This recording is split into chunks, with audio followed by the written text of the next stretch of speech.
¿Cómo están? Espero que me escuchen bien. ¿Sí? ¿Me escuchan bien? Un poquito.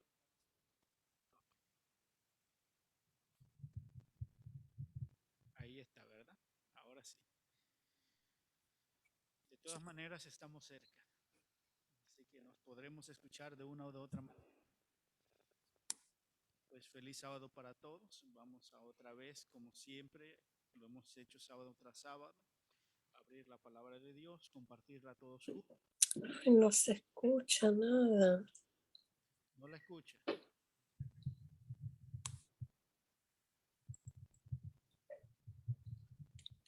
Bien.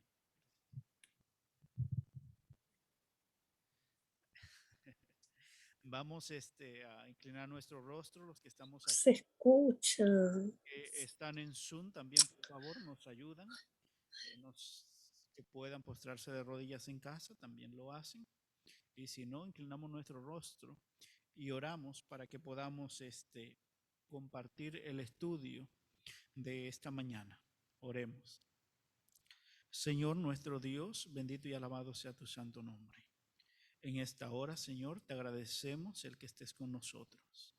Vamos a abrir tu palabra. Rogamos junto con ello que nos concedas de tu Espíritu Santo, de tu sabiduría, para que podamos entender y comprenderla, Señor. Permítenos en esta hora entrar en comunión con el cielo, que tus ángeles estén en nuestro medio y que todos juntos podamos ser edificados y unirnos en adoración, en honra y gloria a tu santo nombre.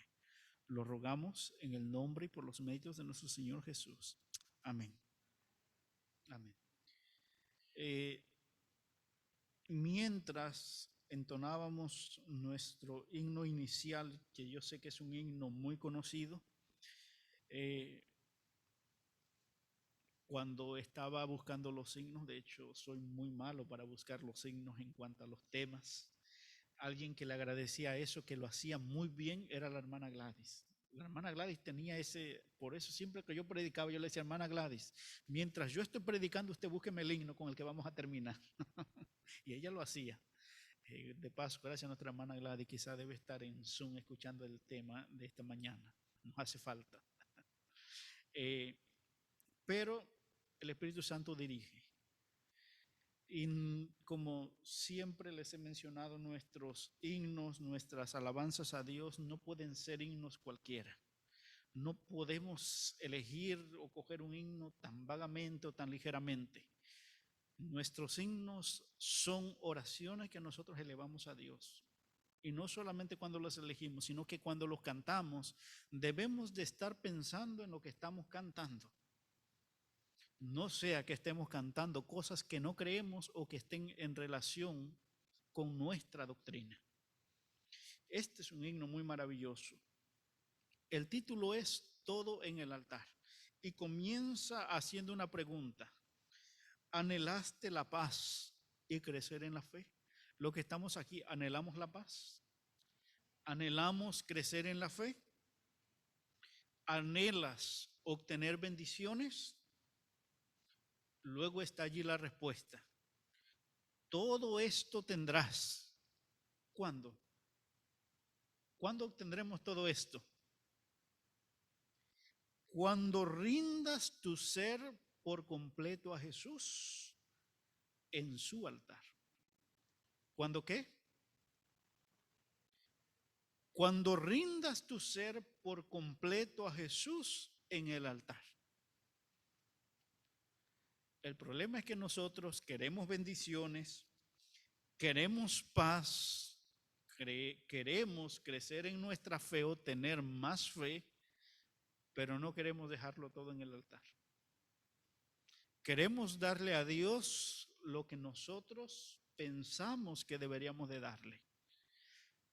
Le damos a Dios lo que nos sobra y no lo primero. Creemos que a Dios solamente hay que darle nuestro diezmo. Creemos que a Dios solamente hay que darle el sábado. Y haciendo eso estaremos bien. Pero este pensamiento inspirado dice que todas las bendiciones las obtendremos cuando rindamos todo nuestro ser a Jesús en el altar. Hace una pregunta. ¿Entregaste tu vida entera a Jesús? ¿Le has dado tu corazón? Si tu respuesta es sí, entonces dice, Él te bendecirá y te hará ¿qué cosa? Y te hará descansar. Y su paz te dará una canción. Si nosotros meditáramos en los himnos que nosotros cantamos, obtendríamos muchas bendiciones. Este himno nos presenta varias respuestas a varias de nuestras inquietudes. Si caminas con Dios en la luz de verdad, tendrás paz y poder al andar. Vivirás pues feliz, gozarás libertad si tu vida está en el altar. Y otra vez la pregunta, ¿dónde está tu vida? ¿Dónde está todo tu ser? ¿Lo has rendido a Dios? Cuando tú rindes tu vida a Cristo, cuando tú le rindes todo tu ser, tu vida entera en su altar, dice el coro que habrá paz en tu corazón y habrá siempre una canción. El cristiano es un cristiano que siempre tiene una alabanza en su corazón. Incluso si está triste. Es más, en el momento que más abundan las alabanzas en el corazón es cuando se está triste. Siempre hay un canto para toda ocasión. Es más, hasta cuando no se puede dormir. El canto hace lo que ninguna otra cosa hace. ¿Cuántos de los que están aquí alguna vez no han podido dormir y han colocado un canto que los ha hecho dormir? Maravilloso. No hay cosa más linda que dormir con un canto en vez de la televisión prendida. Pero luego vuelve la última pregunta. ¿Quién podrá de su amor la grandeza contar? ¿Quién podrá contar todas esas maravillas? Y luego afirma algo. Cuán feliz con tu Dios estarás. Pues te llama el pastor con su voz celestial a que pongas tu vida en su altar. En resumidas palabras, ese es el tema de esta mañana. Pon tu vida en su altar. Nuestra lectura bíblica, que la encontramos en el libro del Éxodo, en el capítulo 20, que todos conocemos de memoria, los versículos 3 al 5, muchos incluso la sabemos de memoria. Dios da una orden. No tendrás dioses ajenos delante de mí. O dice la versión internacional 2000, no tendrás otros dioses aparte de mí o fuera de mí. Pero añade, no te harás imagen ni ninguna semejanza de lo que hay arriba en el cielo, ni abajo en la tierra, ni debajo del agua. No te inclines a ellas, ni las honres. ¿Por qué? Porque yo soy Jehová tu Dios, fuerte, celoso, que visito la maldad de los padres sobre los hijos hasta la tercera y cuarta generación de los que me aborrecen. Hago una pregunta. ¿Dios es fuerte? ¿Es poderoso? ¿Lo ha sido en tu vida? Pero la siguiente característica está a la misma par que ese Dios poderoso. Y es que es ¿qué cosa? Celoso. ¿Y qué significa ser celoso? ¿Cómo entendemos esa palabra, celoso? Porque el mandamiento dice, yo soy Jehová tu Dios, fuerte y celoso. Dice Paola que la podemos traducir como cuidador. ¿Qué entendemos por esa palabra celoso? Cuando leemos el mandamiento, cuando Dios dice, yo soy fuerte, pero también soy celoso.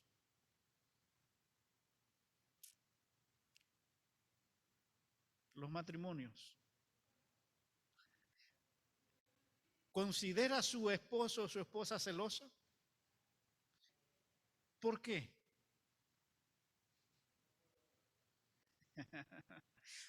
Dice Paola por allí, porque no comparte.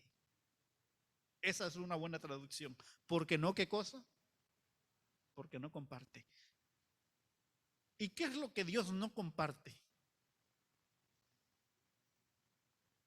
¿Qué es lo que no comparte? Su adoración o su gloria. Dios no comparte, ¿qué cosa? Su gloria, ni su adoración, ni su honra que le pertenece solamente a Él.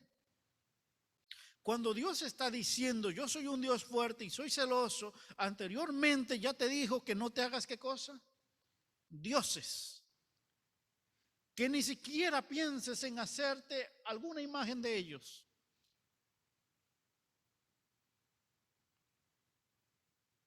No los adores, no los admires.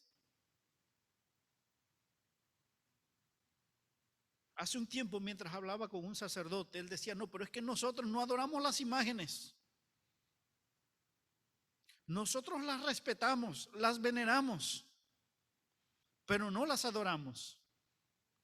Nosotros no creemos que ellas tienen poder, nosotros no les pedimos nada. Pero ¿qué dice el mandamiento? No las hagas, porque cuando tú las haces, las adoras. Por eso dice, no las hagas ni las adores, ni siquiera te inclines a ellas, no las admires. Porque si hay alguien que tiene poder, ese es Jehová. Porque si alguien sacó de Egipto victorioso al pueblo de Israel, ese fue Jehová. Por eso que encontramos que cuando Aarón cede a la petición del pueblo de hacer un becerro de oro, los adoran y luego cuando viene Moisés y dice, ¿qué hiciste, Aarón? ¿Qué sucedió aquí? Él dice, bueno, el pueblo me dijo que les hiciera un Dios. Y conocemos la historia de lo que sucedió. Cuando estuvo hecho el becerro, Aarón le dijo, he aquí, allí está, ¿qué cosa? Su Dios, que lo sacó de Egipto. Pregunto, ¿el becerro había sacado al pueblo de Egipto? ¿Quién lo había hecho? Jehová. ¿Y por qué ahora estaban comparando al becerro con ese Dios poderoso que había sacado a Israel de Egipto?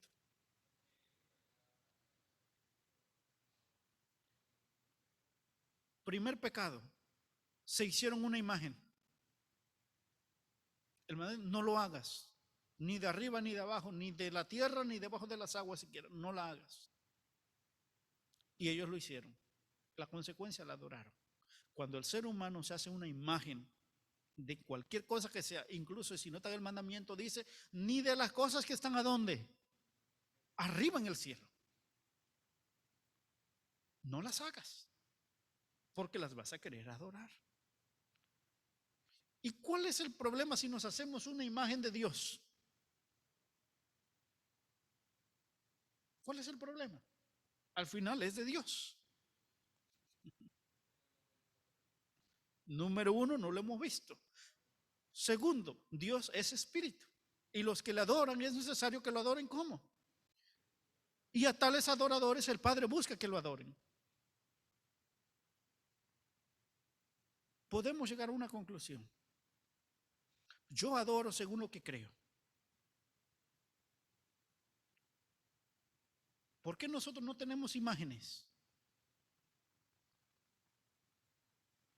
Porque Dios dice qué cosa, no te hagas imágenes. Pero ¿qué tal si decimos, no, pero es que es para tener una idea de cómo es Dios? El cielo lo prohíbe, abiertamente, prohibido. Por eso es que no lo hacemos. Pero ¿por qué nosotros cuando adoramos no movemos nuestras manos de aquí para allá? ¿O por qué no aplaudimos?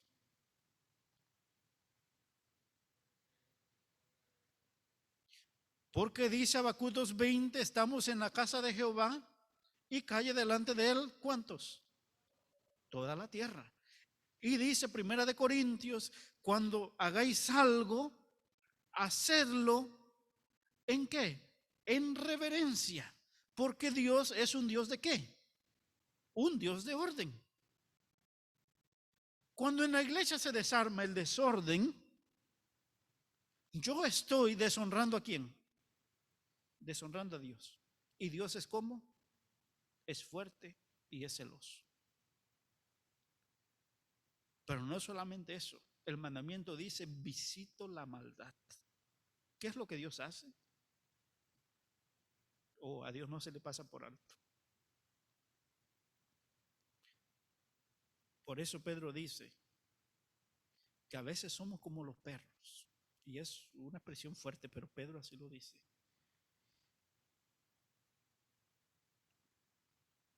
Que después de haber vomitado, nos volvemos a tragar el vómito. O toma el ejemplo del cerdo, que después de haber sido lavado, vuelve y se revuelca ¿en dónde? En el lodo. Oye, qué cosa tan terrible. Pero así de mal y así con esa comparación nos acompara. Cuando tenemos conocimiento de la forma y manera como Dios espera que yo lo adore, que yo me comporte y no lo hago. Dios es como, es celoso. Él visita la maldad. Él contempla lo que sucede en su iglesia. Le dijo a Moisés, Deuteronomio 25, y me harás un santuario, versículo 8. Y yo habitaré en medio de qué? En medio de ustedes. Y de ahí encontramos todos los ritos, todas las formas y maneras como se debía oficiar en el santuario. Nadie debía oficiar como le daba la gana. Nadie debía hacer lo que le parecía. Debían de hacer tal y como Dios le había mostrado. ¿Por qué? Porque Él habitaba en medio de ellos. Cuando Dios visitó al pueblo de Israel, allá en el monte Sinaí para darle los 10 mandamientos, le dio instrucciones claras. Y le dijo, purifíquense, 7 días, purifíquense, límpiense, lávense, antes de venir a mi presencia. Y a los animales, amárrenlos. Coloquen alguna protección alrededor del monte para que nadie pase de allí, ni siquiera los animales, porque el animal que pase será apedreado inmediatamente, morirá. El relato bíblico dice que así sucedió. Se purificaron los 7 días. Y se le pidió al pueblo, nadie atraviese esta línea, porque el que lo haga, morirá. Incluso los animales. Y dice que cuando oyeron la voz de Dios que se manifestaba en el monte, de paso, lo que había en el monte era una terrible oscuridad que envolvía el monte donde estaba Dios y Moisés. ¿Han leído ustedes el relato bíblico de ese acontecimiento? Sí, vamos a buscarlo. Jehová visita a Moisés. No es el 18.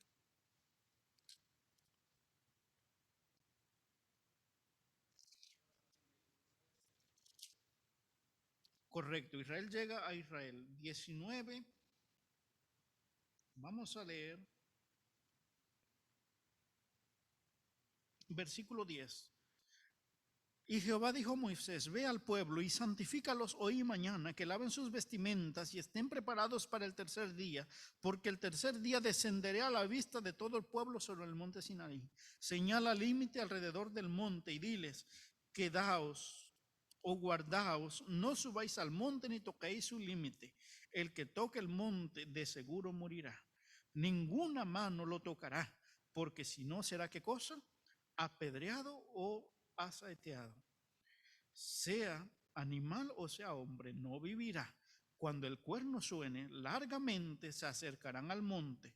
Y Moisés descendió del monte, santificó al pueblo y lavaron sus vestimentas y dijo al pueblo, estad preparados para el tercer día, nadie se una a su esposa. Son parte de los reglamentos que Dios le estaba pidiendo al pueblo a través de Moisés para que se santificara. Por eso es que nosotros tenemos un día que lo llamamos día de preparación. ¿Cuál es ese día? ¿Cuál es ese día? Es viernes. Es viernes. O sea, antes de nosotros llegar a la casa de Dios el día sábado, yo debería de haber tenido, ¿qué cosa? Una preparación para encontrarme con mi Dios. Y gracias a Dios que el que no viene preparado aquí no muere, pero imagínense que eso sucediera. ¿Cuántos habríamos terminado ya muertos? Porque no tomamos en serio las advertencias que Dios nos da. Hemos olvidado que Dios es fuerte, es poderoso, es misericordioso, como le dijo Moisés, pero que también es ¿qué? Es celoso y muy celoso. Pablo dice, terrible cosa es caer en manos del Dios vivo. ¿Qué cosa es? Es terrible cosa. Con Dios no se juega.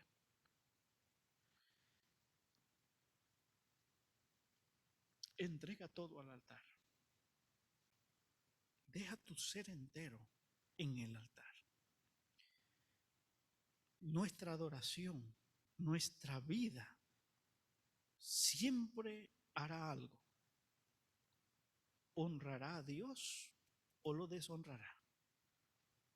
Pablo incluso dice, si comemos o bebemos, ¿hacerlo para qué? Para la honra y gloria de Dios. O sea que nosotros tenemos que cuidar incluso lo que comemos y lo que ¿qué? Y lo que bebemos. O sea, Dios no da nada, no deja nada a nuestro criterio. Todo lo dejó claro. Con Dios no existe el yo pensaba, el yo creía. Eso no existe para Dios. O sea, usted puede excusarse con quien usted quiera. Excúsese con el anciano, con el pastor, con quien usted le dé la gana, excúsese. Pero para Dios, sus excusas no le sirven. O sea, vaya buscando otra manera de solucionar su problema, porque con Dios no sirve. Con Dios no sirve. Hubo un rey en el pueblo de Israel llamado Jeroboam. Lo encontramos en Primera de Reyes, capítulo 20. Encontramos la historia de la división del pueblo de Israel, el rey del norte y el rey del sur, Judá e Israel. Jeroboam y su hermano Joroboam, dos reyes. Uno le correspondía estar en Jerusalén, donde estaba el templo, donde iban y sacrificaban, mientras que el otro no tenía lugar para sacrificar, no había templo allí. Y él pensando hacerle bien al pueblo, entre comillas, escuchemos esto, líderes, pensando hacerle bien al pueblo, queriéndole evitar ese largo camino para ir a sacrificar, él se sentó a meditar. Y él dijo, bueno, en mi reino hay un lugar que es tan santo como la misma Jerusalén. Betel, puerta de Dios al cielo. Y él dijo, bueno, ese es un lugar santo y es la puerta de Dios al cielo. ¿Qué mejor que hacer allí un altar? Y en vez de que esta gente vaya a ese viaje larguísimo, pues que sacrifica aquí. Magnífica idea, ¿o no era buena idea? Y se le ocurrió hacer allí un altar. Pero el mandamiento dice, no hagas ¿qué cosa? Imágenes. No hagas nada de eso. De paso, si debía de haber altares, ¿dónde era que debían estar los altares? ¿Cuál es el lugar de los altares? En el templo, en el santuario. Ningún otro lado es lugar para eso. Es la casa de Dios. No, pero es que yo estoy tan cansado y no quiero ir a la iglesia, mejor me quedo en mi casa. Bueno, está bien para usted, pero para Dios no. Para usted está bien, está cómodo, pero para Dios no. ¿Entregaste tu vida por completo a Dios? ¿Le entregaste tu corazón?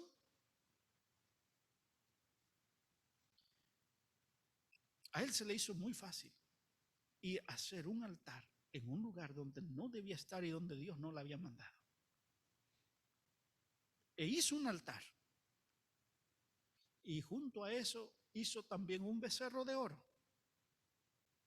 Y llamó al pueblo y convocó al pueblo. Y como Satanás es tan astuto que tiene, para que las cosas le funcionen, tienen que hacerlo lo más parecido a lo que Dios manda. Y él dijo, pero espérense. Está bien, está el altar. Está la puerta de Dios al cielo. Pero nos faltan los sacerdotes. Dijo, bueno, pero nosotros también somos del pueblo de Israel. Y los unió. Y nombró a un grupo de entre el pueblo de Israel para que fueran sacerdotes y oficiaran en el templo, en el altar, que sacrificaran allí. ¿Ustedes qué creen que Dios debía hacer? ¿Debía de estar contento? Exactamente. ¿Qué ustedes creen que Dios hizo o debía hacer? Yo les prediqué ya un tema hace tiempo de eso, que lo titulé El profeta joven y el profeta viejo, que es la continuación. Allí comienza la historia. Dios, que visita la maldad, que visita su casa, que ve lo que está sucediendo, llama a un profeta, que la Biblia lo llama el profeta joven, porque no menciona su nombre, y lo llama a profetizar contra ese altar. Y el profeta llega en el momento indicado, cuando se estaba inaugurando el altar, a punto de ofrecer el sacrificio. Dios le da indicaciones. Todo eso fue un tema que yo se lo prediqué a ustedes. Y Jeroboam estaba allí feliz con su altar y con sus sacerdotes nombrados para el sacrificio. Por órdenes de Dios, el profeta le dice, altar, altar. Así ha dicho Jehová. Todos los sacerdotes que sacrifiquen en ti, que quemen su ofrenda, su incienso en ti, también ellos serán sacrificados. El rey se molestó e inmediatamente levantó el dedo acusador. Agarren a ese hombre, dio la orden, pero cuando estaba a punto de terminar la frase, ¿qué pasó? ¿Conocen la historia? Se le secó el dedo. Se le secó el dedo. Y ahí digo, espérense. Antes la orden era, agarren a ese hombre, pero cuando se le secó, tráiganme a ese hombre de Dios. Tráiganmelo. Ahora ya era hombre de Dios. Antes era un hombre cualquiera, pero era hombre de Dios. Tráiganme ese hombre de Dios. Y lo trajeron. Se le hizo llegar la amonestación de parte de Dios. El profeta oró por él y su dedo fue restaurado. Queridos, a veces nosotros nos vemos tentados a hacer las cosas fáciles, aun cuando Dios no nos ha mandado a hacer eso. Tengamos cuidado cuando hacemos las cosas, porque hay profetas, hay hijos de Dios que van en el nombre de Jehová cuando Dios no los ha enviado. Tengamos mucho cuidado. Y es que donde quiera que haya una ofrenda, también hay un altar. En la historia del pueblo de Israel, del pueblo de Dios, siempre hay un altar de por medio. Siempre lo hay. Voy a tomar unos minutos para analizar la historia de Génesis, capítulo 4. Vamos a ir allí al capítulo 4 de Génesis, que nos está hablando del contraste entre Caín y Abel. Todas estas son cosas conocidas. Vamos a leer los versículos 3 en adelante. Andando el tiempo, Caín trajo del fruto de la tierra una ofrenda a Jehová. A su vez, Abel trajo de los primerizos de sus ovejas con su gordura. Y el Señor se agradó de Abel y de su ofrenda, pero no se agradó de Caín y de su ofrenda. Y Caín se enojó en gran manera y decayó su semblante. Entonces Jehová dijo a Caín: ¿por qué te has airado? ¿Por qué ha decaído tu rostro? Si haces lo bueno, no serás acepto, pero si no obras el bien, el pecado está a la puerta deseando dominarte. Pero tú debes dominar el mal haciendo el bien. ¿Cuál había sido el problema con estos dos muchachos?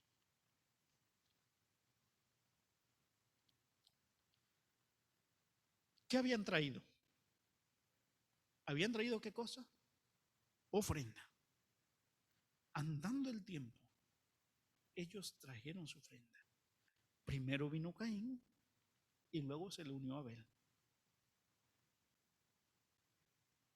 El problema es que Caín trae una ofrenda que no es acepta delante de Dios, mientras que Abel trae una ofrenda que es aceptada delante de Dios. ¿Qué es lo que hace que una ofrenda sea aceptada o que no sea aceptada? ¿Por qué la de uno sí y la del otro no? Hago una pregunta. ¿Dios les había mandado a ellos que trajesen ofrenda? El texto bíblico no dice eso. El texto bíblico no dice que Dios los mandó que trajesen ofrenda. El texto bíblico comienza diciendo andando el tiempo. Caín vino. ¿Qué cosa hizo? Vino voluntariamente y trajo su ofrenda y nos dice lo que trajo de ofrenda. Y luego Abel se le añade siguiendo el ejemplo de su hermano mayor. Y también trae su ofrenda, pero su ofrenda es totalmente diferente a la de Caín. Hay algo que Abel sabe que Caín lo ignora. O hay algo que Abel está obedeciendo y que Caín no. ¿Pero qué será eso? El texto bíblico solamente nos muestra el resultado de ambas ofrendas, pero realmente no nos muestra qué era eso. Patriarcas y Profetas, capítulo 5, titulado Caín y Abel son probados, nos da detalles de eso. Y dice: estos hermanos fueron probados, como lo había sido Adán antes que ellos, para comprobar si habían de creer o obedecer la palabra de Dios. Conocían el medio provisto para salvar al hombre y entendían el sistema de ofrendas que Dios había ordenado. ¿Qué cosa entendían? El sistema de ofrendas que Dios había ordenado. Eso era algo que ellos lo tenían claro. Sabían que mediante esas ofrendas podían expresar su fe en el Salvador a quien éstas representaban. ¿Qué cosas representaban las ofrendas? Al Salvador. Ahora, bíblicamente, ¿qué es lo que representa al Salvador? ¿Qué es lo que representa al Salvador? A Cristo Jesús. ¿Qué lo representa en la Biblia? Juan 1:29. He aquí el Cordero de Dios que quita ¿qué cosa? El símbolo de Jesús es ¿qué cosa? El Cordero. De manera que la ofrenda que Caín y Abel debían de llevar debería de representar ¿a quién? A Jesús. Y lo que representa a Jesús es un cordero. Entonces, cuando Abel lleva el cordero, había entendido lo que simbolizaba ¿qué cosa? La ofrenda. Por su parte, Caín no había entendido lo que significaba la ofrenda. Por ende, llevó lo que él consideraba que debería de ofrendar. Pero esto no agradó a Dios. Sigue diciendo la sierva del Señor. Sabían que sometiéndose así al plan divino para su redención, demostraban su obediencia a la voluntad de Dios. Sin derramamiento de sangre no podía haber perdón del pecado. Y ellos habían de demostrar su fe en la sangre de Cristo como la expiación prometida, ofreciendo en sacrificio las primicias del ganado. ¿Qué cosa tenían que ofrecer? ¿Y Caín qué llevó? la primicia de su fruto, no de su ganado, sino de su fruto. Los dos hermanos levantaron altares. ¿Qué dice la sierva del Señor? Que los dos hermanos, ¿qué cosa hicieron? Oh, ¿y por qué tenían que levantar altares? Ah, porque donde quiera que haya una ofrenda, también hay ¿qué cosa? Hay un altar. O sea, es imposible, escuchemos esto, es imposible yo ofrecer ofrenda sin tener mi altar. ¿Estamos entendiendo? ¿Es qué cosa? Es imposible ofrecer ofrenda a Dios sin un altar. Por eso ellos primero tuvieron que hacer ¿qué cosa? Un altar, para luego ofrecer su ofrenda de sacrificio. Pero eso no lo obtenemos tan simplemente en una lectura superficial. Tenemos que abundar en el texto como lo estamos haciendo ahora, a través de la ayuda de la palabra de Dios y del Espíritu de profecía. Por eso cuando Apocalipsis 14, 6 y 7 dice, temed a Dios y darle gloria porque la hora de su juicio ha llegado, y luego que dice, y adorad. El mensaje del tercer ángel es adorar, pero no adorar como tú crees o como tú piensas o como tú imaginas, es adorar como Dios lo pide. Tú no puedes adorar si tú no tienes un altar. Ellos tuvieron que hacer un altar. Y la pregunta es, si toda adoración incluye una ofrenda, y si toda ofrenda necesita obligatoriamente de un altar, entonces yo como adorador necesito saber cuál es ese altar. El autor de la lección de esta semana, me parece que fue por la altura del día lunes, que habló de los sacrificios de paz y citó Levíticos, si ustedes lo recuerdan, en el comentario decía, nosotros no tenemos un altar o no ofrecemos sacrificios. ¿Cómo podemos aplicar esos principios a nuestra vida?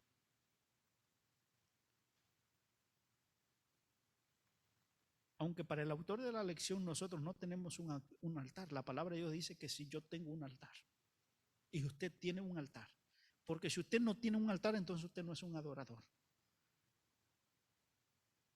Si usted tiene una ofrenda para Dios, usted tiene un altar, porque donde quiera que haya una ofrenda, hay un altar. Por eso el canto decía, entrégalo todo ¿en dónde? En el altar. Y yo no sé si siquiera el autor de ese himno sabía lo que estaba escribiendo, pero lo que sí sé es que estaba inspirado por el Espíritu Santo.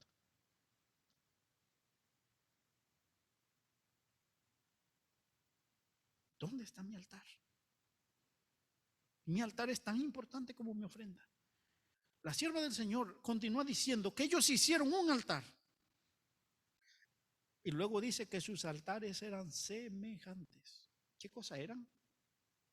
O no eran iguales. ¿Eran cómo? Semejantes. Y lo que es semejante no es igual al otro, es parecido. Ustedes saben que hay muchas religiones en el mundo que son parecidas a la religión de Dios. ¿Son qué cosa? Parecidas, no iguales. Jamás. Parecidas sí, pero nunca iguales. ¿Será que las otras religiones predican buenos sermones? ¿Sus pastores predican buenos temas? Sí. De diferentes puntos del perdón, del amor, pero predican buenos temas. ¿Será que ellos tienen buenos cantos? Sí, tienen buenos cantos. Incluso muchos de los cantos que se escuchan aquí se escuchan allá y viceversa también. ¿Será que la gente que está allá sabe orar? ¿Saben orar? Son bien parecidos, bien semejantes, pero no iguales. ¿Pero qué? No son iguales. ¿Y dónde está la diferencia? En su altar. El altar es tan o más importante que la misma ofrenda, porque es allí donde yo voy a colocar mi ofrenda. Es sobre eso que va a descender la bendición de Dios, o no descenderá. En el caso de Caín, su altar no estaba bien hecho, y mucho menos su ofrenda, porque su ofrenda no representaba a Cristo. Y su altar apenas era parecido al de su hermano Abel, que fue aceptado, y el del rechazado.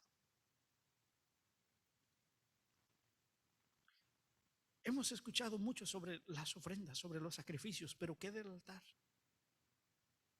¿Acaso lo ignoraremos? ¿Acaso Dios lo ha dejado a nuestra propia voluntad, a nuestra manera de ver? Voy a terminar de leer la cita y luego vamos a ir a un texto bíblico que nos va a indicar cuán importante para Dios es el altar. Los dos hermanos levantaron altares semejantes y cada uno de ellos trajo una ofrenda. Abel presentó un sacrificio de su ganado conforme a las instrucciones de Jehová. Y miró Jehová con agrado a Abel y a su ofrenda.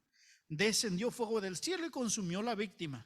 Pero Caín desobedeció el directo y expreso mandamiento de Jehová. Presentó solo una ofrenda de frutos. ¿Qué cosa presentó? Solo una ofrenda de frutos. No hubo señal del cielo de que este sacrificio fuera aceptado. Abel rogó a su hermano que se acercase a Dios en la forma que él lo había pedido, pero sus súplicas crearon en Caín mayor obstinación para seguir su propia voluntad. Como era el mayor, no le parecía propio que lo amonestase su hermano menor y desdeñó su consejo. Caín se presentó a Dios con murmuración e incredulidad en el corazón tocante al sacrificio prometido y a la necesidad de las ofrendas expiatorias. Su ofrenda no expresó arrepentimiento del pecado. Creía, como muchos creen ahora, que seguir exactamente el plan indicado por Dios y confiar enteramente en el sacrificio del Salvador prometido para obedecer, para recibir salvación, sería una muestra de debilidad. Prefirió depender de sí mismo, se presentó confiando en sus propios méritos. No traería el cordero para mezclar su sangre con su ofrenda. ¿Para qué servía el cordero? Para mezclar la sangre del cordero ¿con qué? Con la ofrenda. Abel trajo el cordero y por ende su ofrenda. Caín trajo su ofrenda, pero no trajo el cordero, con el que debía mezclar su ofrenda para esta ser aceptada por Dios. Y para no demorar mucho, voy a ir de una vez a ir haciendo los paralelos. Vamos a ver Hebreos capítulo 13, versículos 15 y 16.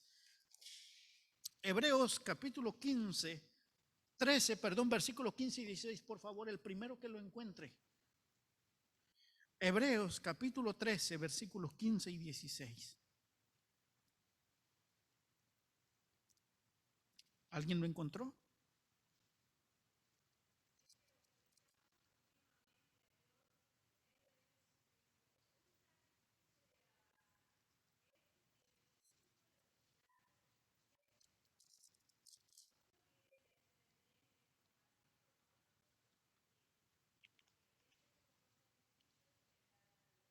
Oh, interesante.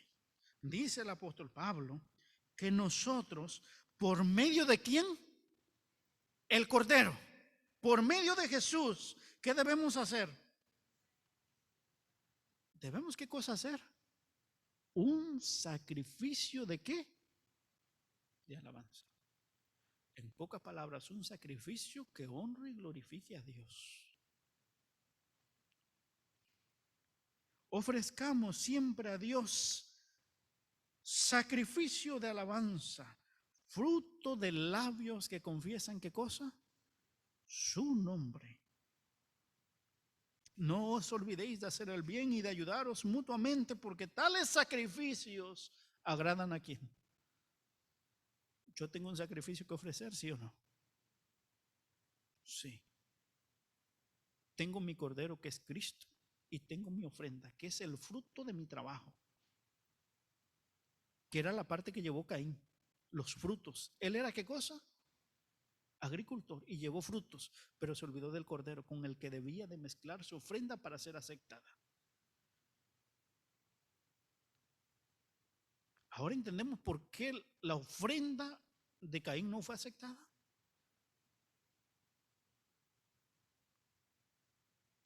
Tengo que tener cuidado que mi ofrenda no sea como la de Caín y que por ende tampoco sea aceptada. El altar tiene una influencia directa con nuestra ofrenda.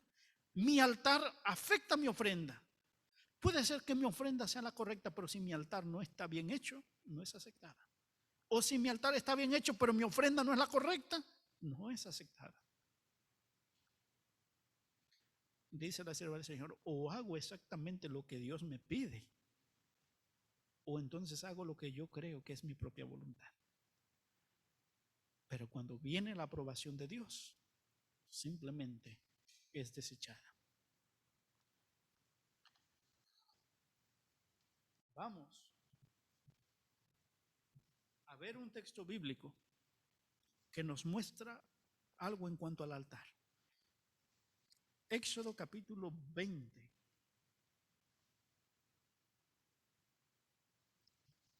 Versículos 21 en adelante. Éxodo 20, versículos 21.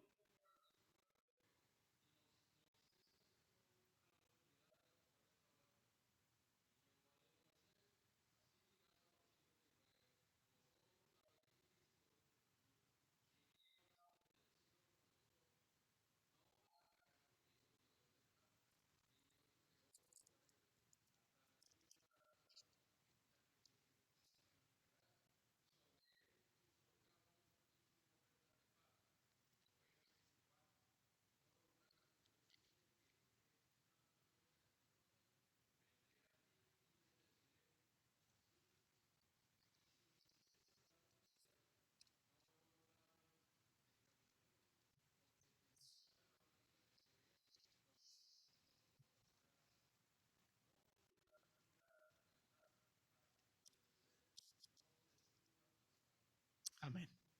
¿Estamos entendiendo las órdenes que Dios le está dando a Moisés, las instrucciones? El altar va a servir para que tú sacrifiques allí tus vacas, tus cabras, todo tu sacrificio. ¿Para qué sirve el altar? Para tu ofrenda, para tu sacrificio. Tiene que ir sobre el altar. Pero luego Dios no va a dejar que el pueblo de Israel haga su altar como quiera, cuando le dé la gana. Dice el versículo 25. Y si me levantas altar, ¿de qué son?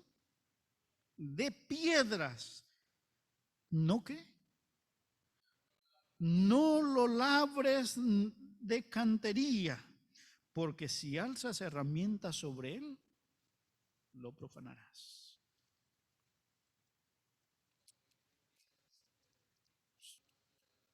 O sea, tiene que ser la piedra como está. O sea, no la puedes, que si la pongo aquí, vamos a cortarla. No, no, no. Ponla como está. No uses herramienta. Yo pregunto, ¿cómo se vería mejor un altar? ¿Hecho solamente de piedra, como salga? ¿O un altar bien labradito, bien pintadito, bien decoradito? ¿Cómo se vería mejor el altar?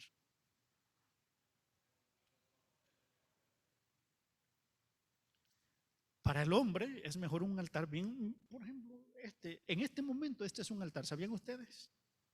En este momento el púlpito es ¿qué cosa? Es el altar. Pregunto, ¿por qué yo estoy predicando desde aquí? ¿Por qué no por allí? ¿Por qué no la mitad de la iglesia? ¿Por qué desde el púlpito? Ese es el altar. Por eso es que todo el que en la iglesia participa, sea cante, sea ore, sea lo que sea, lo hace desde ¿dónde? desde el púlpito.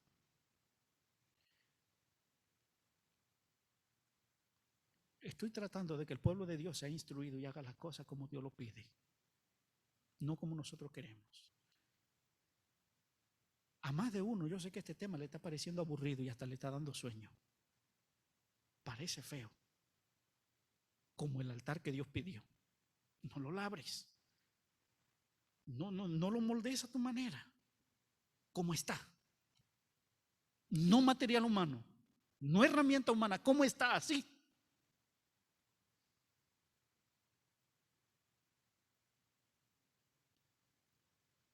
Yo sé que a nuestra iglesia y a muchas otras iglesias les gustan los temas que son animados, que gran gozo.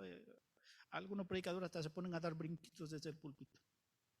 No, es que estamos hablando del gozo, que estamos hablando de la alegría. Señor, Dios es gozo y Dios es alegría y no vive dando brinquitos. Tengamos las cosas claras.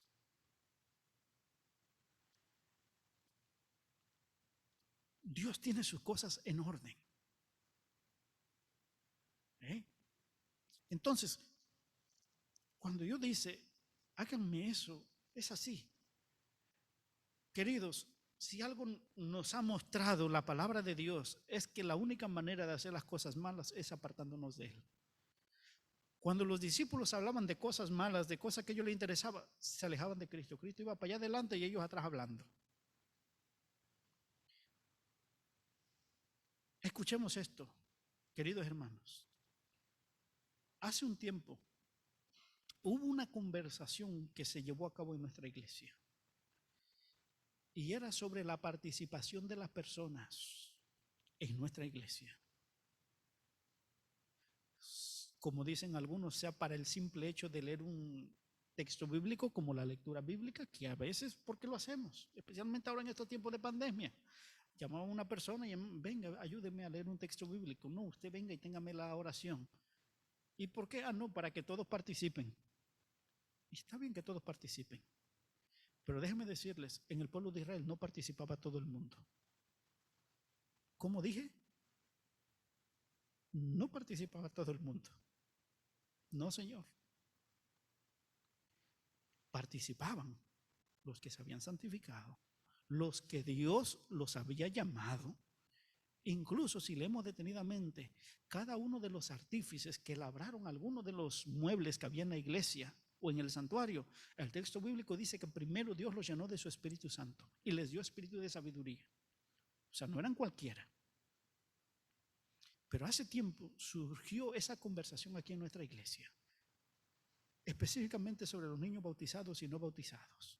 Es un tema bien delicado, pero voy a sugerir a los líderes y a todos los que estamos aquí, le parezca bien o le parezca mal, antes de juzgar, caiga de rodillas a Dios y pida sabiduría.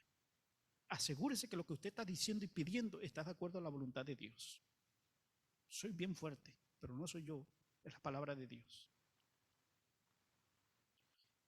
Miren, queridos, para mí como persona, no es nada difícil agarrar a cualquiera de los niños que están por allí, subirlo aquí a plataforma, que cante, que no hay nada de... Pero hay que prepararlos. Hay que dedicarlos al servicio de Dios. Que sean llenos por el Espíritu Santo de Dios. En el próximo tema, si el Señor me lo permite, estaré hablando de la unción del Espíritu Santo. Queridos, hay cosas que nosotros no entendemos. Hay algún par de personas que me han dicho,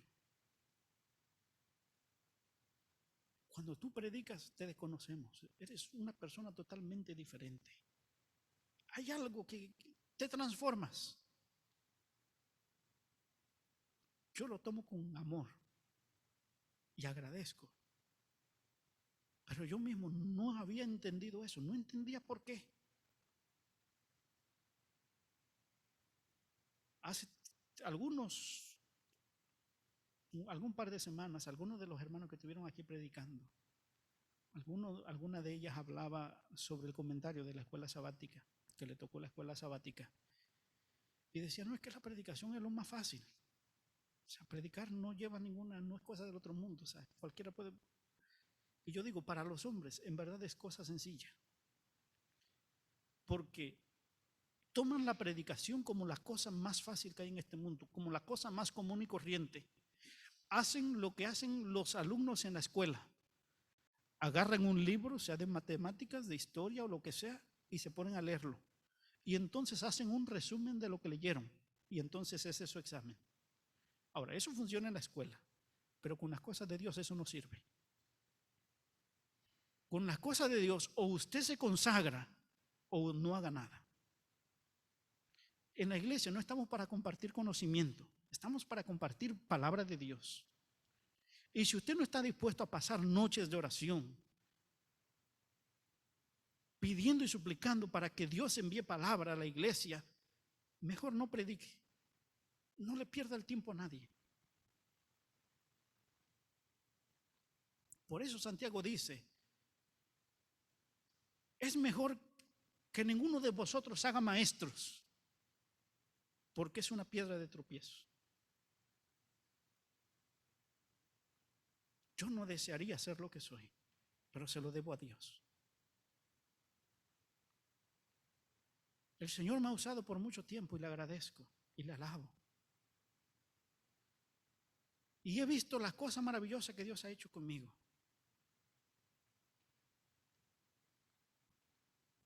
Pero no entendía por qué. ¿Por qué pasaba todo eso?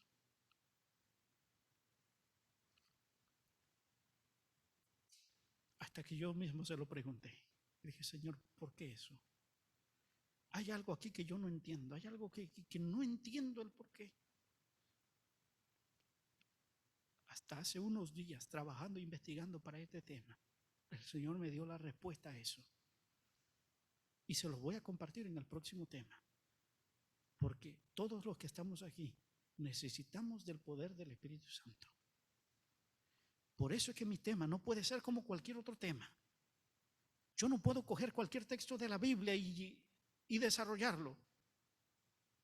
Yo tengo que pasar noches de oración pidiéndole a Dios que me indique cuál es el texto. Y luego pedirle a Dios que me indique cuál es la idea que quiere que desarrolle en ese texto.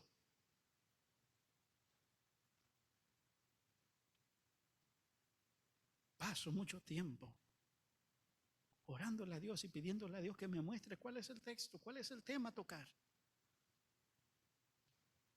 Es una lucha, pero la necesitamos. Y ahora Dios le está diciendo al pueblo de Israel, a Moisés, mira, si me van a hacer un altar, háganlo de piedra, pero que no la toquen, como sea que venga. Como esté, así. Busquen la manera de colocarla en ese altar, pero que así sea. Feo para el hombre, pero glorioso para Jehová. Ustedes saben por qué muchos han recibido estudios bíblicos, han escuchado de la iglesia adventista, pero no se hacen miembros de la iglesia, porque les parece fea, les parece pesada, les parece cosa demasiado fuerte dejar de comer carne de cerdo. Les parece cosa terrible descansar un sábado para adorar a Dios cuando lo pueden hacer domingo o cualquier otro día de la semana.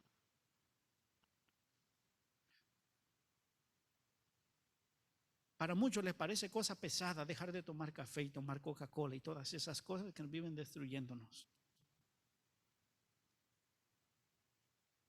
Les es cosa pesada ser fiel a Dios. Pero saben, queridos, el que quiera servir a Dios lo tiene que hacer como Él lo manda. No fue de balde que Dios dejó que se escribiera Levíticos y Deuteronomios, donde nos habla de la comida limpia e inmunda. Pero aparecen otros parecidos, semejantes, que creen que leen la palabra de Dios y dicen, no, pero el apóstol Pablo dice que nadie os juzgue en lo que vas a comer o beber. Es más, dice que con acción de gracias se purifica todo. ¿Es eso verdad? ¿Eso guarda armonía con la palabra de Dios? No, queridos, no. Si ustedes notan el siguiente versículo, el versículo 26, dice, no subirás por gradas a mi altar para que no se vea tu desnudez allí. Querido, Dios cuida nuestra vestimenta. Dios tiene cuidado de absolutamente todo. De lo que comes, de lo que bebes, de lo que vistes, de lo que te pones o no te pones. Vagamente presentan palabra de Dios los que enseñan a la congregación a venir como quiera que estén. Eso no es palabra del Señor. Queridos hermanos y hermanas, yo no estoy en contra de absolutamente nada ni de nadie. Solo estoy a favor de la palabra de Dios.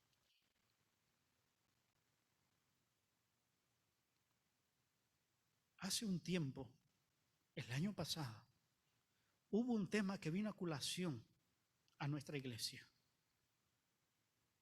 Y digo a nuestra iglesia porque no recuerdo que haya sido distrital, pero recuerdo que fue para nuestra iglesia. Estábamos allí presentes a través de las redes de Zoom. Se presentó un tema respecto a las joyas. ¿Lo recuerdan los que estamos aquí? ¿Lo recuerdan? Y se relacionó con cultura a través de la historia del pueblo de Dios, mostrando evidencia de que muchos del pueblo de Dios lo usaron.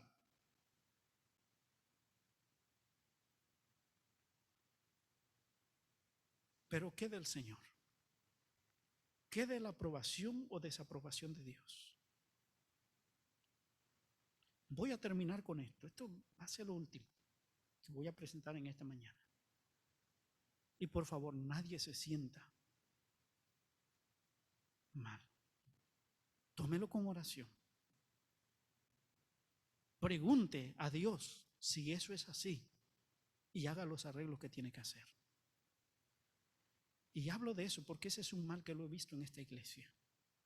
Este mismo tema lo presenté hace poco en otra iglesia, desde otro ángulo muy diferente, porque había un mal que arreglar allí y el Señor así lo mostró.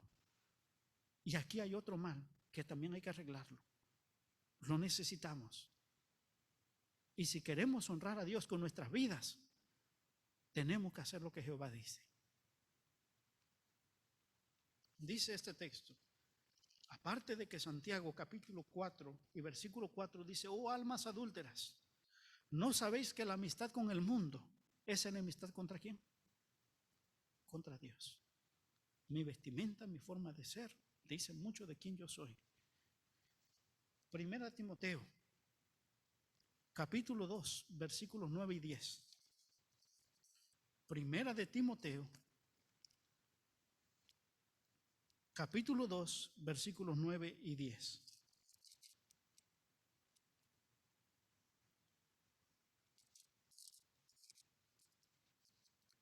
Escuchen lo que dice la palabra de Dios.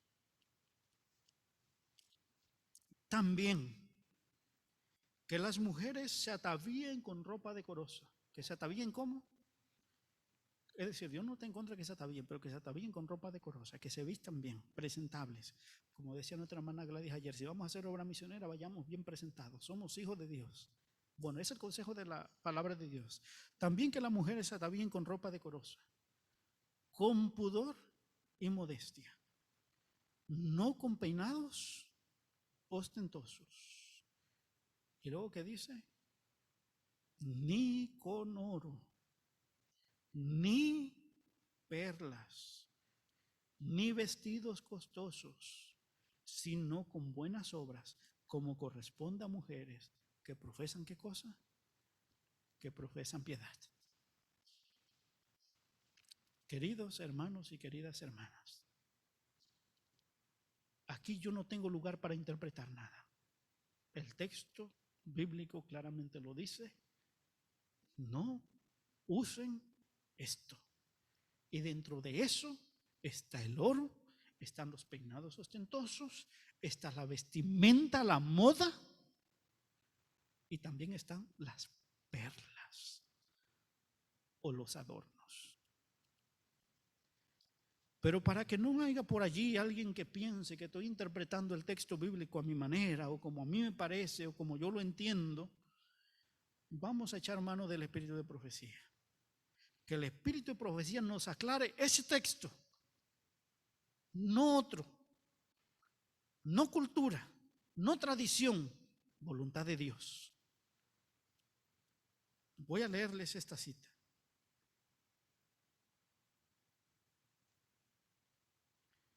Joya de los Testimonios, página 593, tomo 1.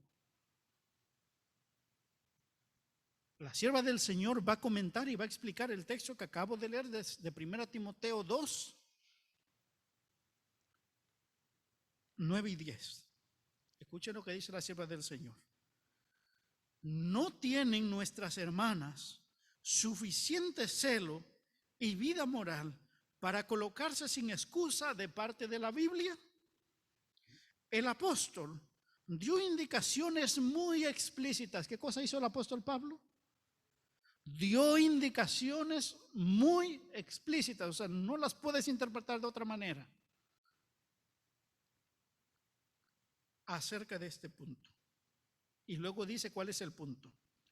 Asimismo, ataviándose en hábito honesto, con vergüenza y modestia, no con cabellos encrespados, o oro o perlas, o vestidos costosos, sino de buenas obras, como conviene a mujeres que profesan piedad. Ahora escuchen el comentario que ella va a hacer al texto. Aquí el Señor, ¿quién? El Señor, aquí el Señor, por su apóstol, habla expresamente en contra de lo que lleva oro. ¿Habla expresamente de qué? En contra de lo que lleva oro. Pero Elena Guay, eso no está muy claro. Porque ¿qué tal un anillo de plata o de bronce? ¿O qué tal uno de plástico? Al final es algo cultural. La sierva del Señor dice, cuídense las personas de experiencia de no extraviar a otros por su ejemplo al respecto. Y luego va a hablar de algo muy específico. Ese anillo, ¿de qué está hablando? Del anillo. Para que no quede duda, no, pero que ese es que el anillo simbolizaba autoridad. Pero es que el anillo, señores, no inventemos donde no se inventa. Ese anillo que rodea su dedo puede ser muy sencillo. ¿Puede ser qué cosa? Muy sencillo. O sea, no necesita ni siquiera ser de oro. Puede ser muy sencillo. Pero es inútil. ¿Qué cosa es? Pregúntese usted. Porque si usted no lo tiene, quizá algún día le pedirán consejo de eso. Lo que usted lleva puesto. Y lo vamos a aplicar no solamente para los anillos y las cosas, para todo lo que llevamos puesto. ¿Es útil para algo? Si mi respuesta es no, entonces no lo necesito.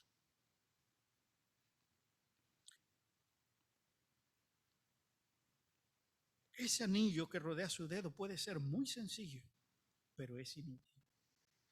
Y al llevarlo, ejerce mala influencia sobre los demás.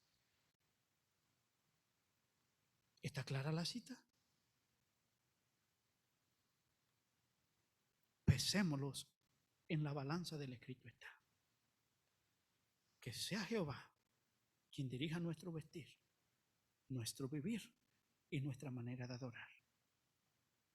Porque el apóstol Pablo dice, ¿o ignoráis que vuestro cuerpo qué cosa es? Templo del Espíritu Santo. Puedo yo cantar bonito, puedo yo predicar bonito, pero si mi cuerpo, que es el altar, está malo, entonces mi ofrenda también es profanada. La única manera de que mi adoración a Dios sea aceptada es que mi altar esté bien edificado. Y es que mi ofrenda sea como Dios la pide. Si mi ofrenda no está, si mi altar no está como Dios la pide, entonces es un altar y es una ofrenda profanada.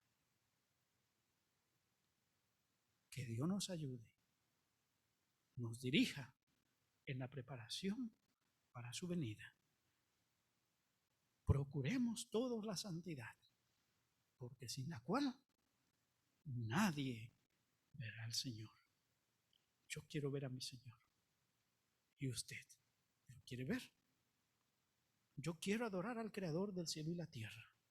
¿Y usted lo quiere adorar?